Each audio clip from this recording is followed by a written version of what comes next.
তোমরা যদি বাড়িতেই দোকানের মতো চকলেট কেক বানাতে চাও তাহলে আমার এই রেসিপিটি তোমাদের জন্য। প্রথমে একটি পাত্রে গরম জল নিয়ে তাতে কফি এবং কোকো পাউডার, টক দই এবং গুঁড়োনো চিনি আর মাখন ভালো করে মিক্স করে নিতে হবে। মিক্সিংটা ভালো করে হয়ে গেলে তারপর এতে ময়দা এবং বেকিং পাউডার আর বেকিং সোডা চেলে নিয়ে মেশাতে হবে। মেশানো হয়ে গেলে আমরা এটাকে কিছুক্ষণের জন্য রেখে দেব। তারপর একটা প্রেসার কুকারের মধ্যে স্ট্যান্ড দিয়ে এটা 10 মিনিটের জন্য আমরা হালকা আঁচে ছেড়ে দেব। যে পাত্রটিতে আমরা কেক বসাবো সেই পাত্রটিতে একটু তেল দিয়ে এবং ময়দা ডাস্টিং করে নিয়ে আমাদের কেকটা তাতে ঢেলে দিতে হবে।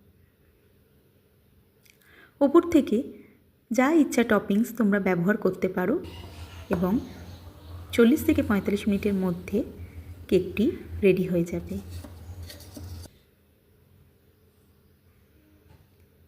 নাও, বলেছিলাম না সুন্দর দোকানের মতো কেক তোমাদেরকে শেখাবো। কেমন লাগলো অবশ্যই জানিও।